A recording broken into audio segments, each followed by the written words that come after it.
This year, I am focused on saving and investing, but I still want to do things like travel. NerdWallet lets you compare top travel credit cards side by side to maximize your spending, some even offering 10 times points on your spending, which means you could end up with a free flight or maybe a better hotel room. So what could future you do with smarter financial decisions? Compare and find smarter credit cards, savings accounts, and more today at nerdwallet.com. NerdWallet, finance smarter. Reminder, credit is subject to lender approval and terms apply. Hello and welcome to Happier, a podcast where we talk about how to be, spoiler alert, happier. This week, we'll talk about how we can boost our happiness by writing cards and letters, and we will share listeners' ideas from No Spend February.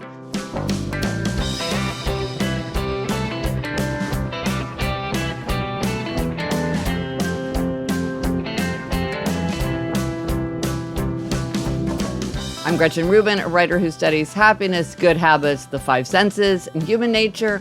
I'm here in my little home office in New York City, and joining me today from LA is my sister Elizabeth Kraft. And Elizabeth, I don't believe that I have sent you a letter or a card in a long time. I'm feeling kind of inspired to send you a little surprise in the mail. That's me, Elizabeth Kraft, a TV writer and producer living in LA. And Gretch, I would love to get a nice postcard from you, maybe one from the Met. Let's do it. But before we launch in, we have some updates related to episode 472, where we talked about why it can be a good idea when we're having a difficult conversation to have that conversation while walking. Yes, Cynthia said, I'm a counseling therapist and I offer clients the opportunity to have walking appointments. Where I live in the BC Rockies, that is both seasonal and weather dependent, but many clients take up my offer to walk a dirt road through the woods with me, and it's a really good 60 minutes for both of us. Lovely. Wendy wrote, I will never forget that the day I got the call that my dad had passed away, my husband said, get dressed. We are going to the beach and taking a walk together. The beach is my favorite place, and I'm lucky to live close by the Gulf. It is where I go when I need peace as well as for play. A walk can be good for a hard time, too. Oh, so that's lovely that her husband knew. Let's talk about this while we walk. Yes, walking is magical. And now for this week's Try This at Home. The Try This at Home suggestion is inspired by the fact that April is National Card and Letter Writing Month. The Try This at Home is to write some cards and letters. Yes, and Gretchen, this goes perfectly with hashtag write 24 and 24. Yes. We're suggesting everybody either write 2 to 4 minutes a day or 24 minutes a day if they like. So one could use that writing time to write cards and letters. Absolutely. And, this is a way that you can have fun with stamps, with markers, with stickers. Okay, side note, I am obsessed with stickers. There's been this explosion of really beautiful sticker books with all kinds of amazing stickers. But the question is, what do you do with the stickers? Because I have to say, I could not resist. I'm such an overbuyer when it comes to sticker books. So I have this huge sticker collection. But what do you do with it? But I thought, you know what? I could make my own postcards. I could pick a theme and send it to somebody. Like for you, I could have one that's all Seattle themed. I'm sure I have Seattle themed stickers enough to cover. Yeah. You just get an index card and decorate one side and address the other side, write a little note. It'd be super fun. Yeah, Gretchen, I remember we used to send cards to our grandparents. Oh, yes. But, I think with texting and emailing, that practice has sort of fallen away. Even though it's so fun. Also, Yes. I think a lot of people, at least I do, we have stationery in the drawer, beautiful stationery often, and we just don't use it. And so like this whole thing about like spend out and use things up, it feels good to put things to use. And of course, people really like to get like an actual fun letter or card, not just some nonsense that comes in the mail that you immediately toss into recycling. So that's a good way to use that stationery. Yes. And Gretchen, dare I bring up something that's been controversial on this podcast in the past, which is thank you notes. But thank you notes are a great reason to write a letter. Yes. I have talked about how I'm challenged with my thank you note writing, and I've been admonished by many, rightly so, or not rightly, depending on your position. Yes. But it is so nice to get that card in the mail. Like, I will mention Amanda, my very good friend, who is also married to Chuck, our executive producer. She writes amazing cards and thank you notes, like very personal and thoughtful. My friend Jessica does the same thing. And I keep these. Yes. When somebody takes the time to write something really personal, whether it's for your birthday as a thank you note or a holiday card, it really is meaningful. Yeah. Well, with the memento journal that I created, that's what a lot of people use it for, is to keep thank you notes. If like somebody sends you a letter every year on your birthday, a lot of families do that. It's like a way to keep those keepsakes organized, because I think they feel more precious than ever, because it's like you say, because of people texting and emailing, it's more and more rare.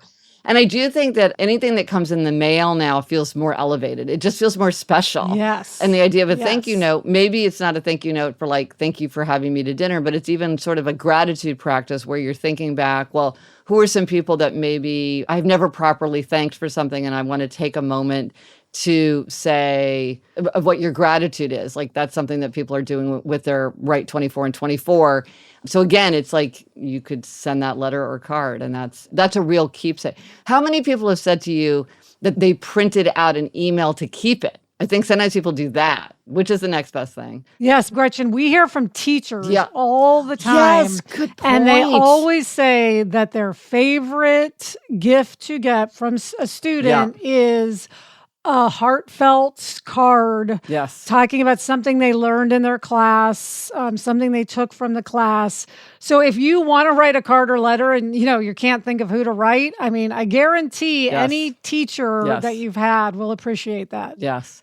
Well, one of the things that I'm collecting these days is examples of everyday creativity, because I think sometimes people are like, oh, I'm not creative. But no, but you write this hilarious long family newsletter every year, or you're really good at tablescapes, or you're really good at making your own postcards with stickers and stamps. And so I think this is a way to have everyday creativity. Even just choosing a postcard. I mean, one of the things I love at the Met is I'll go in there and just feel like, ooh, I'll look at the postcards. The thing is, you need an excuse to buy a postcard. But if you're sending a postcard, then you have an excuse. Right, exactly. And actually, I am partnering with PaperSource for a very fun challenge in April. Starting April 1st, you can get 30 days of letter writing prompts for National Card and Letter Writing Month.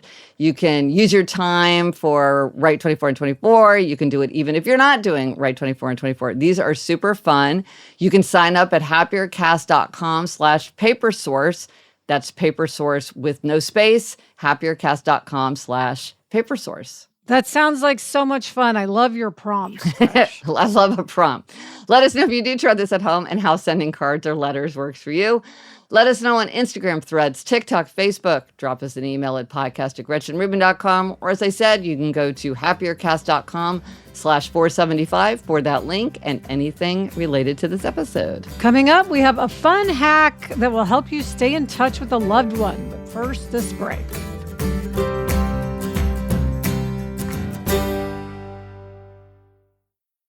We all know that our life and our health can be improved when we eat nourishing, healthy meals, but it can be hard to maintain. With Sunbasket meal kits, it's easy because they take care of the details. Sunbasket offers 18 chef-crafted, dietitian-approved recipes each week with options like Mediterranean, carb-conscious, vegetarian, and keto-friendly. The recipes are quick and easy to follow, and you can enjoy a meal full of organic produce and clean ingredients that's ready in 30 minutes or less. Try mouthwatering Sunbasket dishes like salmon burgers with lemon dill mayo and seared squash, or steaks with chimichurri and harissa roasted sweet potatoes. Gretch, my son is a picky eater like many kids, but he loves all the dishes from Sunbasket. Go to sunbasket.com/happier today to get $45 off your first order. That's sunbasket.com/happier to get $45 off your first box plus free shipping. Okay, Elizabeth, here's a happiness hack for staying in touch with somebody. It's not a card or a letter. It's another way to engage. All ways to engage are good, and this is a very whimsical one. Yes, Anita said, my cousin and I use Rabbit as an excuse to text every month. It keeps us in touch on a regular basis. Sometimes just a couple rabbit emojis and sometimes a nice long conversation. Well, first of all, Gretch, can you explain Rabbit Rabbit to anybody who doesn't know? Okay, so Rabbit Rabbit is a sort of folk tradition in the United States, in some places. I don't think it's universal, but and the idea is that on the first day of the month, before you say anything else, and that is the tricky part, you say Rabbit Rabbit. So that has to be the first thing out of your mouth on the first day of the month. And if you remember to say Rabbit Rabbit, then you will have good luck.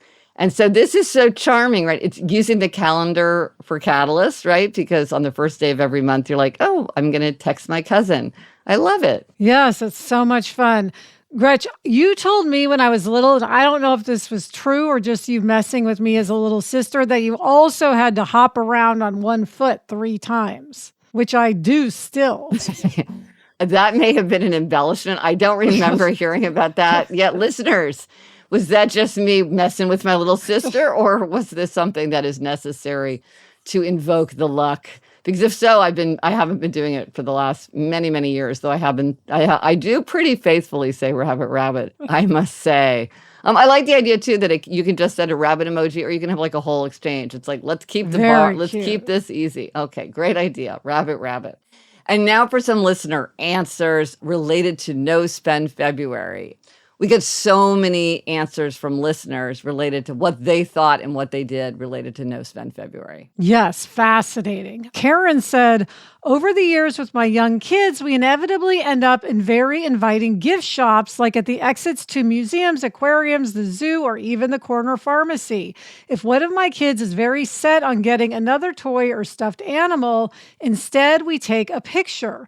You can play it up by saying something like, oh, that's so cool. I really want to take a picture. Then we can look at it later. The child can walk out of the shop holding your phone and looking at the picture if they need to. It has always worked wonders at dispelling a tantrum. Taking a picture gives us a chance to delay that instant gratification and decide if it's truly something we want to come back and buy at a later time. I might employ this tactic for myself in No Buy February. This is a great solution. And I will say I would do it by saying, oh, I'll write it down. I'll be like, oh, wow, you think that that's really great. Okay, I'm going to write that down. It's almost like the child just needs to somehow have that you truly acknowledge that something is like really, really great. Yes. And one way to do that is to buy it, but these other forms are surprisingly successful. So that's a great idea. Sveta says, as I was listening to the No Spend February episode, I was thinking, what if people can invest in themselves, all the money they saved on stuff they don't even need, and how powerful that would be? I know the power of starting small and seeing it grow. There are tons of resources available to start an emergency fund if you don't have one, even if it is small at first. Put some money in your retirement fund, Roth IRA, kids' college fund, or even save for a vacation or other fun stuff. How cool would that be?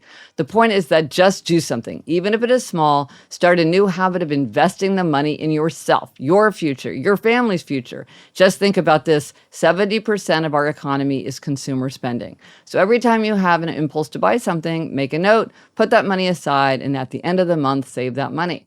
Very constructive. Yes. Stephanie says, for overbuyers and underbuyers alike, I would recommend using You Need a Budget. It's a budgeting app that has you set up categories and prioritize your planned spending based on what you have right now, rather than what you think you'll be getting soon/some point in the future. For overbuyers, this can help curb extra spending by seeing that the money for those yoga pants will be coming at the expense of the money specifically and intentionally set aside for the electricity bill, for example. This way you can see exactly what you're working with and if your spending is aligned with your values.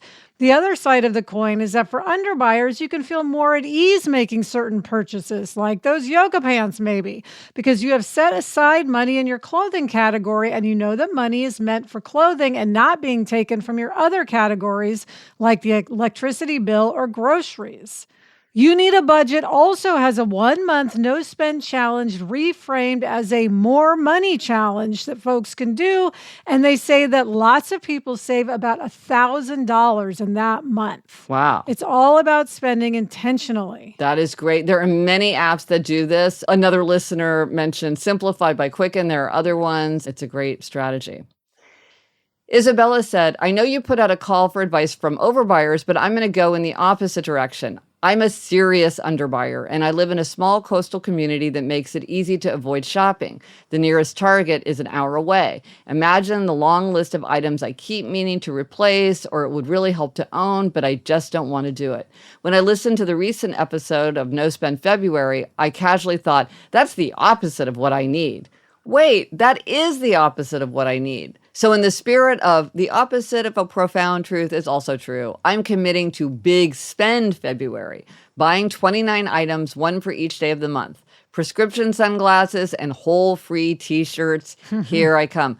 So this is a really great example. It's just what one person needs to work on is not necessarily what other people need to work on. One person needs to buy more, just like some people need to buy less. So that's good. What works for the person? Yeah. Suzanne said, I call it Frugal February. I can't help myself from saying that I laughed when you guys said you were underbuyers. Yes, you are underbuyers when it comes to things you need, like toothpaste or deodorant. But when it comes to wants, you two are constantly telling us to buy stuff and sharing your excitement about stuff you bought. I'm very excited for you two to see how much money you save when you guys don't buy things that you don't actually need. It really would be a huge help to the planet if we all did this. I'm guilty too. Well, fair She enough. makes a good point, Gretch. Yes, we may not be the underbuyers we think we are. I 100% feel busted. Suzanne, thank you for calling that out. And I think No Spend February helped us to understand that better too. I think absolutely. Not being able to buy new underwear does not mean that you are a true underbuyer. Right. Karen wrote, I love Amazon shopping, which many others I'm sure are like me, when it's so easy to hear something recommended and decide we need it too. And within seconds, Amazon is processing and sending it to us. I've gotten into the practice of trying to only, quote, proceed to checkout once a week. So as I need something, I put it in my shopping cart. A few days later, when I examine my cart, it's amazing how many things I decide to delete from the cart or just save for later. There's something very satisfying about not purchasing, but saving for later when you really do need it, if ever that is. It's almost as satisfying as the shopping itself. Very, very true. Great strategy. Rachel said, I suspect what will work for overbuyers in No Spend February depends on one's tendency. As an upholder, I just make a rule and I will follow it. Discipline is my freedom. Oh, yeah. Obliger, use your accountability partner for a daily text commitment or check-in. Questioner, observe your habit and analyze why you buy. Is it impulse, boredom, habit?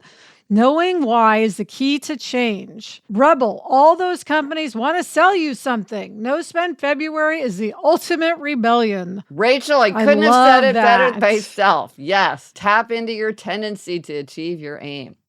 Anne-Marie writes in with an idea that also addresses that problem of packaging that's too good to toss. She writes, I have a suggestion that would solve two issues. Joining a local buy nothing group. I have given away packaging too nice to throw away. People use it for craft projects. Teachers like those things for art projects. And people who live in RVs or low-income housing use tins to store food. I also give away clothes, food from my fridge that will go bad when I leave on a trip, decor, and holiday gifts that aren't my style. And I have received many items from my group, so much so that now if I need a new item, I ask in my Buy Nothing group first instead. Just in the last 6 months, I have received the following gifts at no cost. Plastic drinkware for a barbecue, a full-size ping pong table as a birthday gift for my son, an alarm clock, and supplies for an art class I teach. Many people mention Buy Nothing groups. So this is an excellent resource. Alyssa says, I have been doing something for the last 2 months and it's working well for me. I can only buy treats with cash. I grab my fun budget out of the ATM every week. If I see something I really want online, then I have to take the extra step of going to the bank and depositing the cash I would use into my account, and then and only then may I use my debit card for the online purchase. The inconvenience of it usually helps quell my desire to instantly buy it. Plus, it has made me spend my money much more locally and in small businesses. Now, if I need a clothing fix, I drop into my local boutique rather than scroll through online sales. It has slowed me down in an extremely pleasant way and has saved my budget. This is using the strategy of inconvenience very cleverly, and also for many people using cash makes spending real. For some people, it's credit cards, oddly, because there's a record. They feel like more on the books if it's a credit card. But for some people, like letting go of cash is harder. So she's really knowing herself and setting herself up. Christine writes, a game changer for me was taking 5 minutes to go into my apps and edit my preferences to make it so that I get very few ads in my feeds. It's actually super easy, and there are multiple ways to hide things. For example, in TikTok, you can go into your settings and customize your ads. Default mode has just about everything turned on. You can turn off personalized ads for things like apparel and accessories, beauty and personal care, pets, household products, and about a dozen other categories. You can also hide hashtags. Search a hashtag, and on the far right, the list will come up. Long press and click dislike. Or in your settings under content preferences is a spot to filter video keywords out. You can click dislike or filter hashtags such as hashtag TikTok shop, TikTok made me buy it, Amazon haul, Temu haul, and more. You can do similar things on Instagram and I think Facebook. Since taking the time to do this, I get very few ads, shopping hauls, and product reviews in my feed, which is great because as an overbuyer, I'm easily influenced to buy. I also encourage everyone to just take a look through the ad settings in all your social media apps. There's a lot of stuff that is automatically turned on that might be eye-opening for you, whether or not you struggle with overbuying. That is a great suggestion. I didn't even know you could do that, Gretchen. Yeah. Finally, Beth says, every January, my husband and I play a game we have affectionately named Survivor Pantry Islands.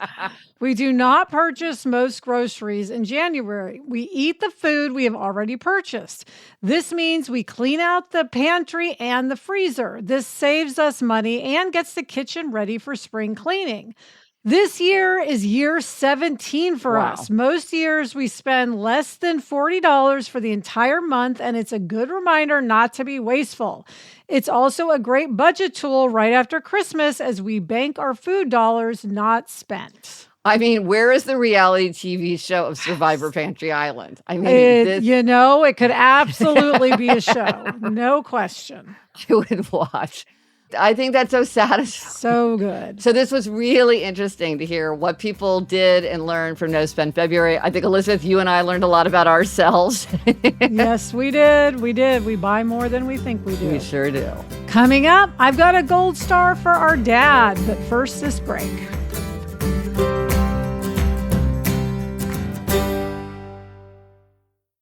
This time of year, there are so many reasons to have a celebration brunch. And you can host brunch for less with Whole Foods Market, featuring wallet-happy finds like cold-smoked Atlantic salmon, organic everything bagels, kale and spinach egg bites, and animal welfare-certified bacon. Also, Gretch, the flowers. I love to get flowers at Whole Foods, and they are good flowers that help support worker communities. Whole Foods Market believes in the best for laying hens. That's why all the eggs you'll find in the case are better than cage-free. At the bakery, you can try the mango yuzu chantilly cake or something decadent and chocolate. The experts in the bakery department always have something beautiful and delicious for dessert. Just walking by the bakery section, the smell, I love it. And explore the selection of sparkling wines and rosé for your next brunch, if, of course, you are over 21. When the brunch has to be perfect, go to your local Whole Foods Market. My closet was chaotic, crammed with a bunch of clothes, but nothing to wear. The game changer, upgrading to high-quality, affordable pieces from Quince. Now I have a wardrobe of luxury essentials that transition from one occasion to the next, and I stayed on budget. Gretchen, I got from Quince these super soft fleece wide leg pants in black, and I actually look put together when I go to pick up Jack from school. They have 100% Mongolian cashmere sweaters for $50, organic cotton sweaters, washable silk tops, and timeless 14-karat gold jewelry. And the best part is that all Quince items are priced 50 to 80% less than similar brands. Indulge in affordable luxury. Go to quince.com/Gretchen for free shipping on your order and 365-day returns. That's QUINCE.com/Gretchen to get free shipping and 365-day returns. Quince.com/Gretchen. We wanted to tell you about a podcast that we love and that we think you will too. It's called Hidden Brain. Hidden Brain is a show that's all about why we do what we do. If you've ever asked yourself questions like, how can I get unstuck? Or why am I less happy the harder I try to be happy? Then you should check out Hidden Brain. Gretch, they had an episode about how to spot a scam, which I love because I'm interested in everything to do with scams. Yes. In every episode of Hidden Brain, host Shankar Vedantam explores research-based ideas about human behavior. Want to know more about how screen time affects your ability to concentrate? Looking for insights about how to break your perfectionist tendencies? Or maybe you need some perspective on how to navigate tough conversations with a loved one. Hidden Brain has your back with science and stories that will help you to better understand yourself and the people around you. Listen and discover your hidden brain wherever you get your podcasts. Okay, Gretch, we are back with Demerits and Gold Stars, and this week you are up with a happiness demerit. Yes, and this is a repeat demerit. I think that this is just one of the challenges of life, maybe, which is that I just have not been reading enough. And it just, my soul gets parched when I am not reading. Like, I know that I need to read if I'm going to be happier, and I just I've been doing a lot of working on the weekend, and I always have that thing like, oh, I'm just reading for fun. I just want to tackle this one more thing. I'll just feel so much better if I just cross this one thing off my list, but then the whole day goes away. Anyway, in true demerit spirit, I am giving myself this demerit to remind myself of how important this is to me. It's just like a core value of my life, and I cannot let other things crowd it out. I am recommitting myself to reading. Good. It's how I think of you, as reading, always. Well, that's like key to my identity. It's so important to me. So how can I not read? I have to read. But Elizabeth, what is your gold star? All right, Gretch, I am giving a gold star to our dad, who has been texting, and that's what my gold star is for. It took some time for us to get Dad up to speed on his devices, but he really has made so much progress. And now if we text a picture or some piece of information, Dad responds, he gets it. He's part of the text chain, which is great because it just makes it that much easier for all of us to communicate. And I love being able to text Dad and know that he's getting it and he can text back. So it's not easy to start something when you're not used to it. And, Dad has never been great with typing. Yeah. So typing does not come naturally for him. But he has committed himself. Yes. And he is a person who continues to evolve. Yes. He is a lifelong learner. He sure is. And he has learned to text, and he is texting. No, it's the funny thing where you were like, oh, you have to memorize huge amounts of information about like the introduction of the printing press. He's on it. Yes. But texting, it was a little bit more effortful. Yeah. So gold star, well done. We've all been there with technology. It's great when we figure it out and when it works. So gold star. Yep. And the resource for this week. As I mentioned, you can sign up for the 30-day letter writing challenge at happiercast.com/papersource. If you use the Happier app, you can also find the daily prompt there. Plus, you can get 10% off if you go to papersource.com for the month of April and use the code HAPPIER10. That's HAPPIER10 at papersource.com for the month of April for 10% off. And what are we reading, Elizabeth? What are you reading? I am reading The Whispers by Ashley Audrain. And I'm reading The Voynich Manuscript by Clemens and Harkness. And that's it for this episode of Happier. Remember to try this at home. Write some cards or letters. Let us know if you tried it and if it worked for you. Thank you to our executive producer, Chuck Reed, and everyone at Odyssey.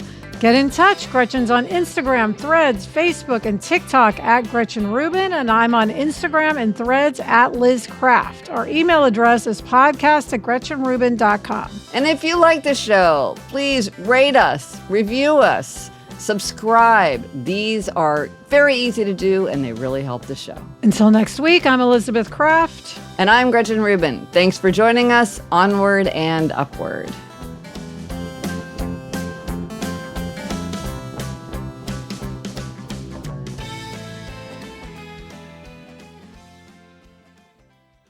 Gretch, speaking of family texting, have you noticed I've been texting a lot of photos of my outfits lately. Yes. What? Yeah, I have noticed that. What's behind that? I guess it is the zeitgeist. All these teenagers do that. They do Oh, fit checks. So I don't know. I just started doing it and I enjoy it. you're so on trend. I hopefully you like seeing those photos. Hopefully it's not a burden. I love it.